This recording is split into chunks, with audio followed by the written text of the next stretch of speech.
Now to a serious concern for the more than 24 million Americans who get their health care through the Affordable Care Act, also known as Obamacare.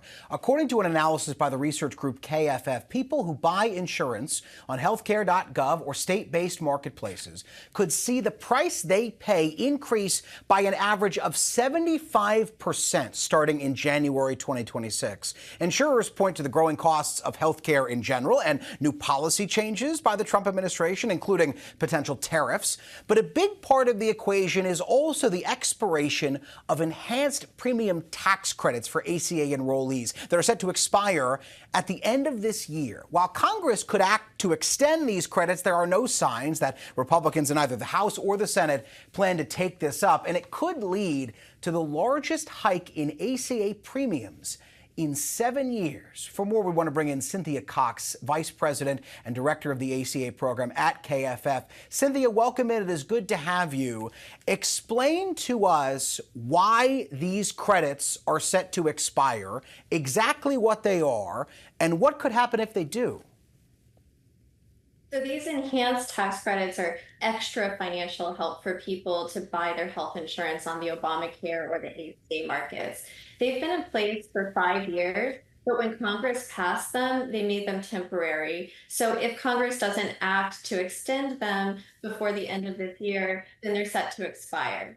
And what that's going to mean is that people, in many cases, will still get some financial help, but they're going to lose out on a lot of the help that they're getting right now. And that's why they're going to pay about 75% more on average. So I think there was some confusion amongst those I saw talking about this online. There was this assumption by some that this was connected to that Trump mega bill, what the White House branded the so-called, quote unquote, one big beautiful bill. But in fact, it's somewhat of a separate issue because it wasn't included in that bill one way or the other that Congress is going to have to hopefully take up by the end of the year. That's exactly right. So these enhanced tax credits would have expired at the end of the year, as long as Congress didn't do anything. Well, Congress did not do anything as part of the big beautiful bill to extend those tax credits. They still could do something. There's still time to do that. But because they didn't do it as part of the big beautiful bill package, now people who want to see these tax credits extended are getting concerned that there might be less time to do that in time to prevent these premium increases.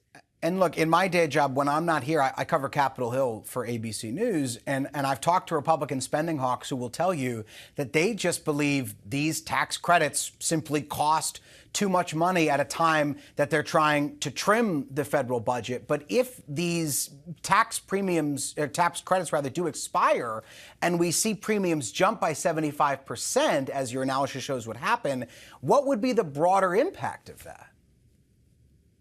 Yeah, so it's going to have ripple effects throughout the health insurance system and the healthcare system more broadly too. And so what we're expecting is that if these tax credits are not extended, which are expensive and they would cost maybe $30 billion or more per year to do that. But if they're allowed to expire, then what we're expecting is that millions of people are going to lose their health insurance.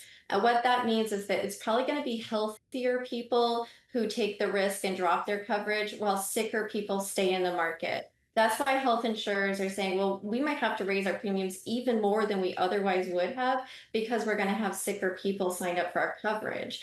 And then on top of that, when you have more uninsured people, they still need to get health care. They might go to the emergency room, and then hospitals are stuck with a bill. And so hospitals are also concerned about having uncompensated care and maybe even having to find other ways to pay for that, like shifting costs to other people. Cynthia Cox with KFF, thank you for your work on this. Thank you for your organization's work on this, that analysis you did. We really appreciate your time. Thank you for having me.